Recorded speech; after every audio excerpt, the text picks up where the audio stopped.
Quick disclaimer, major spoilers for Vinland Saga Season 2. This is my last chance to talk about the upcoming arc before Season 2 of the anime begins, so if you'd like not to be spoiled, and believe me you don't, then I would suggest clicking off this video. To echo the words of so many others, Vinland Saga's farmland arc, or slave arc, is fantastic. Although I'm not quite up to date with the most recent chapters, it is by far and away the pinnacle of Vinland Saga as a whole. A standout arc that almost certainly will stand the test of time. Yet despite this, Vinland Saga Season 2 will be controversial for obvious reasons, the change of pace and the lack of action being the two predominant factors. To put it lightly, it is a stark contrast between the first and second arcs. After all, the first arc is a prologue, foregrounding the true meaning and key ideas of Vinland Saga by completely turning them upside down. Despite being in abundance, violence is not gratuitous. It heightens the brutality of the world at first, before serving as the backdrop to the unfairness of the world second. So let's get into it then, Vinland Saga's incredible slave arc, starting with our protagonist, Thorfinn, reborn as a new man, now a slave on Ketil's farm in southern Denmark, following the events of the prologue. Vinland Saga certainly has a thing for quite abrupt character transformations, whether it's Thorfinn's post-time skip pacifism or the complete opposite for Canute. Characters can change dramatically over a relatively short period. And with Thorfinn, his transformation is shocking to say the least. The once young and hateful teenager, replaced by what could be mistaken for a decrepit old man, at least in appearance, since in reality his position has not changed. Once a slave to Askeladd, now a slave to Ketil. In my opinion, the two key overarching themes of Vinland Saga are autonomy and morality, of which only one has changed by the time of the slave arc. In the prologue, Thorfinn is a slave, perhaps with the illusion of freedom, but a slave shackled to his master nonetheless. And here, his metaphorical shackles are replaced by literal shackles, property of the farm, giving him the opportunity to reflect and reconcile theme number 2, his morality. Without a guiding figure to direct his mind, he finally has the power to choose for himself. His physical body may still be under possession, but his mind ceases to be so.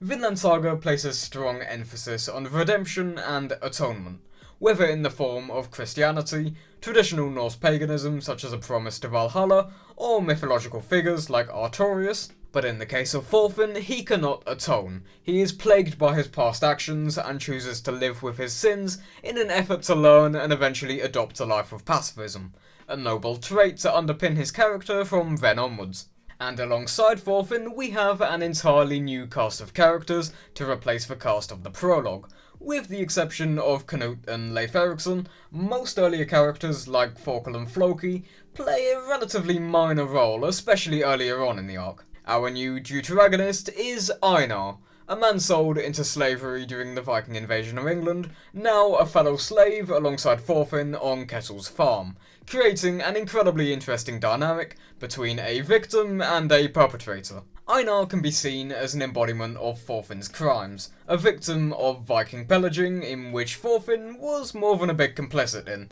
You have this excellent dichotomy between one seeking atonement and one seeking revenge, which you could argue cancels each other out in the form of forgiveness. In this regard, morality as a key theme in Vinland Saga can be seen on a spectrum, which is brilliantly embodied in Thorfinn, Einar, and the other miscellaneous characters of the slave arc, something that can almost be intersected by the other key theme, autonomy. Vinland Saga's characterization in crafting individuals who both share common similarities, despite the starkest differences, make each character feel much more unique and heightens their role in the wider story that much more. But going back to Einar, and he is a great addition to the cast. In addition to the thematic symbolism of Thorfinn directly confronting his past, he's also simply good for comic relief, something Vinland Saga does surprisingly well given the bleakness of the story itself. His optimism and relative naivety is a good contrast to Thorfinn's battle-hardened nihilism, especially in the beginning. And his interactions with Arnheid make for a fun subplot from the rest of the story, as I'll get onto later. But anyway, one of the most stark changes in the slave arc is the shift in scale. Gone are the giant naval battles in the heart of London, Askeladd's cross-country voyage across Wales and Mercia, seismic shifts in power to the Danish monarchy. All of these previously large-scale ideas are reduced to a mere farm in the countryside. And I love it, for the same reason Vagabond's farming arc of its own works so well. The scope of the story is humbled significantly. Especially with historical fiction, when we only focus on the broader picture, it's easy to miss out on the nuance of small-scale interactions when otherwise occupied by these large-scale events taking centre stage, and the slave arc does this incredibly well. The objectively important historical events, like Canute's conquest of England, is a subplot to our main story. Essentially, by confining the setting, the characters, the events, to such a small scale, minute character interactions and dialogue really shine through, something Yukimura uses to his full advantage.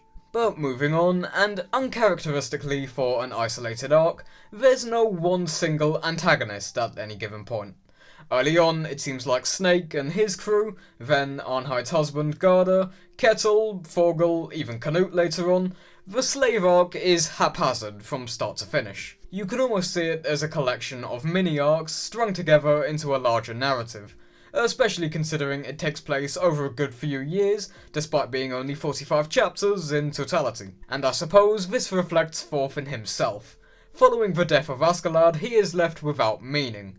Askeladd was his sole purpose for existence, his sole goal, and by extension, the sole antagonist of the prologue. Without him, Thorfinn is lost. And this makes the slave arc much more spontaneous. It's an intermission in the story where there's no definitive end goal, and instead it's much more true to life, something encapsulated with Arnheid and her role in the arc. Arnheid's character is nothing if not tragic, formerly living a peaceful life with her husband Garda, both forced into slavery, somewhat finding a semblance of peace and happiness despite her position as a slave, only for it to be cruelly stripped away from her. Her character arc is incredibly poignant, reinforcing the brutal unfairness of the world they live in, where any source of happiness can be snatched away in the blink of an eye, with her eventual death serving as a source of resolve for both Thorfinn and Einar. In all, our main trio of the slave arc work pretty well. Thorfinn's character development is essentially dependent on his interactions with Einar, as he teaches him basic teamwork and friendship from the ground up, humanizing him leaps and bounds above the purposefully one-dimensional Thorfinn of the prologue. And likewise, Einar's character development is dependent on Arnheid and her relationship with him. The trio all have a symbiotic relationship, especially between Thorfinn and Einar, bouncing off each other and developing Thorfinn into the man he is by the end. But regardless, Vinland Saga's slave arc, I think, is best enjoyed not so much in terms of individual moments, but more as a collective experience as a whole, which makes it pretty hard to talk about when so much is literally just farming and casual conversation. But if I had to pick two standout scenes that have stuck in my head between me originally reading this arc a few years back after season 1 aired, and me reading this arc again for this video, then I would be remiss if I didn't talk about Thorfinn's dream. Thorfinn meeting Askeladd in what he believes to be Valhalla, only for it to be a twisted embodiment of reality, is immensely powerful, and arguably the decisive point in his entire character arc.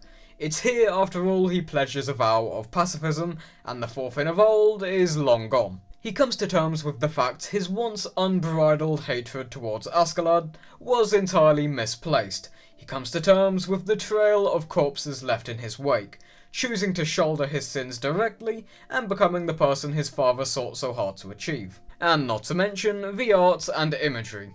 Much like the other two big seinen manga, Vinland Saga has fantastic art, no question, and this is a fantastic example akin to Berserk itself.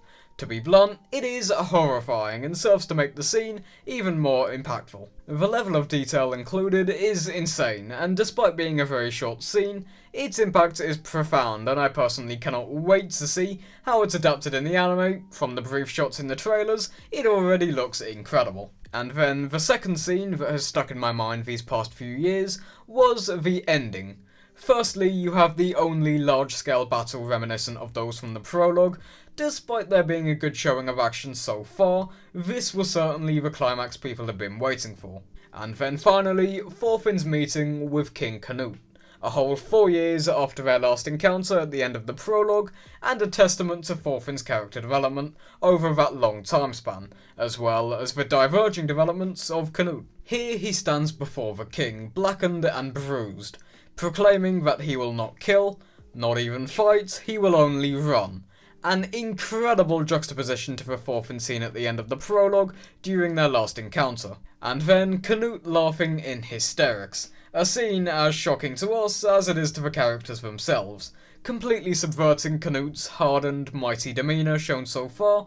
It's interesting how these characters seemingly intersect at alternate points. Thorfinn's pacifism and emphasis on morality is much more akin to the Canute of old, whereas Canute's brutal ferocity is much more akin to the Thorfinn of old. Their characters are two sides of the same coin. They both have a common goal of paradise, but what that actually entails is subject entirely to them. But anyway, in addition to Canute as a fantastic side character, borderline antagonist in the Slave arc, I think it's worth briefly going over some of the more minor side characters present, because there are a lot of them, starting with Snake. Snake is another good complementary character to Thorfinn and Einar, a guard of Ketil's farm, and the only guard who's actually somewhat likeable. He's understanding, funny, and all round just a decent character, with not much in the way of faults. Ketil and his family, meanwhile, are another interesting bunch. Ketil himself, at least at first, seems to be a relatively well-meaning, decent person, until turning out to be just as bad as the rest of them, unlike his son Olmar, who strays away from violence much like Thorfinn. And then, to make up for the almost complete absence of Thorkel in this arc, we have the elder brother, Thorgil, who is the new, battle-hungry psychopath who cuts men in half with a single strike.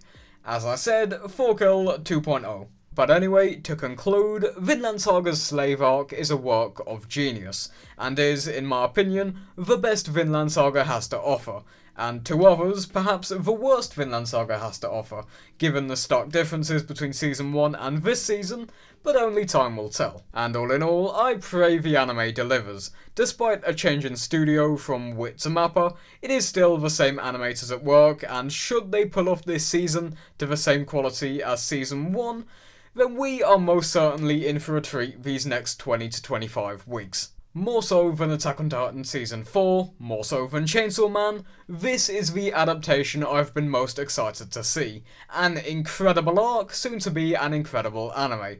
So with that being said, I'll be back in the next video. See ya!